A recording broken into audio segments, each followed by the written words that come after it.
Number 1 Haryana air squadron NCC Hisar द्वारा तोशाम स्थित संगम senior secondary school में चले कैंप का आज हुआ समापन। Number 1 Haryana air squadron NCC Hisar द्वारा तोशाम स्थित संगम सीनियर सेकेंडरी स्कूल में चले 10 दिवसीय एनसीसी कैंप का समापन आज रंगारंग कार्यक्रम के साथ हुआ। समापन समारोह में बतौर मुख्य अतिथि एसडीएम तोशाम मनोज कुमार दलाल एवं विशिष्ट अतिथि के तौर पर राजेश कुमार सरपंच तोशाम व अध्यक्षता एसएमओ भिवानी डॉक्टर अजय कुमार पहुंचे।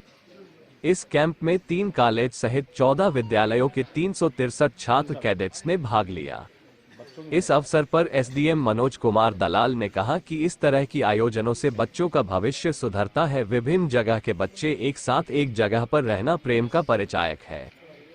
इस अवसर पर शिविर का नेतृत्व कर रहे camp group captain S Srinivasan ने किया। उन्होंने कहा कि इस तरह के आयोजन के लिए उपयुक्त स्थान है। मैं अपने ग्रुप की तरफ से स्कूल द्वारा किया गए सहयोग के लिए आभार प्रकट करता हूं। स्कूल प्रबंधक संदीप पंघाल ने अपने संबोधन में कहा कि हम आभारी हैं राष्ट्रीय कैडेट कोर के, जिन्होंने हमारे विद्यालय में शिविर लगाने के लिए उपयुक्त समझा। इस अवसर पर कैंप के दौरान आयोजित सांस्कृतिक कार्यक्रम में प्रथम, द्वितीय एवं तृतीय स्थान प्राप्त करने वाले बच्चों को group captain S Srinivasan, SDM Manoj Dalal, doctor Ajay Kumar, sarpanch Rajesh Kumar ने पुरस्कार एवं स्मृति चिन्ह भेंट कर सम्मानित किया। कार्यक्रम के अंत में स्कूल प्रबंधक संदीप पंघाल एवं सह प्रबंधक हरदीप पंघाल ने सभी अतिथियों को स्मृति चिन्ह देकर सम्मानित किया। प्रबंधक संदीप पंघाल ने कहा कि हमारा स्कूल सदैव इस तरह की आयोजनों के लिए दिल से स्वागत करता रहेगा।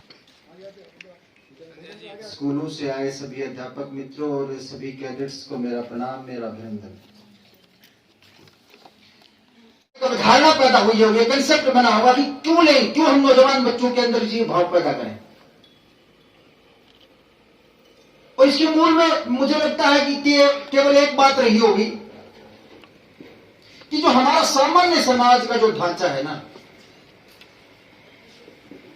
मैं अभी थोड़ी देर पहले जब हम बैठे थे तो सीओ साहब से मैं छोटे मोटे सवाल पूछ रहे थे उत्तर और दक्षिण के लिहाज के। तो हम बात कर रहे थे कि क्या अंतर क्या है इस बात में कि जब कई बार हम चर्चाएं करते हैं उत्तर भारत और दक्षिण भारत के बीच में, तो वो कह रहे थे कि यहाँ के इलाके के जो लोग हैं वो प्रत्येक शेर जैसा है, ताकतवर है, वो डरता नहीं है किसी से। और ये हमारे समाज की एक मूल बात तो है, उसकी एक डीएनए में शामिल है ये। लेकिन एक चीज और शामिल है, वो है कि हमारे समाज में अराजकताएं ज्यादा हैं, हमारे समाज में उच्छृंखलताएं ज्यादा हैं, हमारे समाज में कानून के पालन न करने की जो भावना है वो बलवती होती जाती है।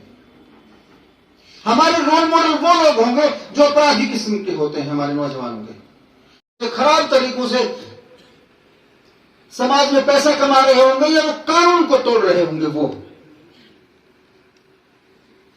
और तब कहीं जाकर के मैं समझ रहा हूं कि एक भावना पनपी होगी, हमारे जो नीति नियंता थे उनके दिमाग में ये बात पनपी होगी कि छोटे बच्चों के अंदर ये बात पैदा की जानी चाहिए किसी तरह से। क्योंकि एनसीसी के जो माने हैं वो है देश सेवा, एनसीसी के माने हैं वो राष्ट्र की भक्ति, एनसीसी के माने हैं कि समाज में निस्वार्थ भाव से सेवा की जानी चाहिए। एनसीसी के मानने हैं कि समाज की जो अराजकता से भरी जिंदगी है इसमें आप अपनी ऊर्जा को डिसिप्लिन और अनुशासित रख करके चले आगे। और यही जरूरी है क्योंकि जब आप समाज में अपनी साझी यात्रा कर रहे होते हैं तो आपका जीवन निरपेक्ष जीवन नहीं होता, आपका जीवन सभी लोगों के साथ जुड़कर के सापेक्ष जीवन होता है।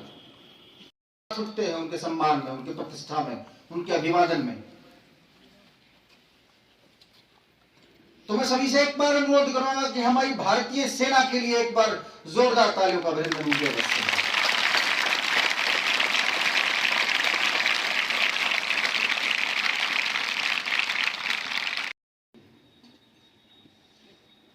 और मैं समझता हूं मुझे ही नहीं,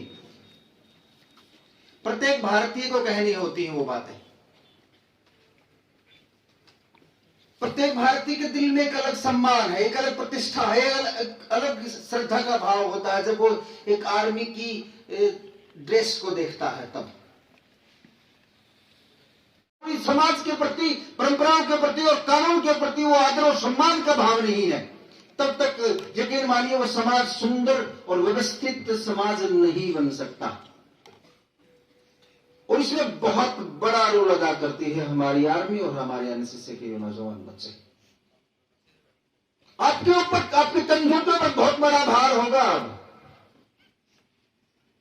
देखिए, जब शुरुआत में एनसीसी को कोई बच्चा ले रहा होता है तो उसका एकमात्र उद्देश्य यह होता है कि वो किसी तरह से इसके जरिए आर्मी तक पहुंचे, आर्मी की नौकरी तक पहुंचे। लेकिन यह अवधारणा बहुत बहुत बहुत बड़ी है। इसके जो आयाम है, इसकी जो व्यापकता है, वो बहुत बड़ी, बहुत ऊंची, बहुत विशाल। तो मैं इन सभी मित्रों से यह बात कहना चाह रहा हूं कि इसे महज इतना ना रखें आप। ये एक जीवन दर्शन है। जब आप यहां से जाएंगे, मुकेश जी कह रहे थे 2 दिन पहले कि 10 दिन की जो अनुशासित यात्रा यहां रही है, इसके बाद ये सारे बच्चे बदल जाएंगे और जैसे ही कल से स्कूल में पहुंचेंगे तो सभी से अलग होंगे, सभी से अलग दिखेंगे। एक अनुशासन का भाव, एक व्यवस्था का भाव रहेगा इनमें। हम अक्सर सुनते हैं इस बात को कि जैसे ही कोई आर्मी का व्यक्ति अपने रिटायरमेंट के बाद समाज में पहुंचता है, अपने गांव में पहुंचता है, तो वो शामिल ही नहीं हो पाता।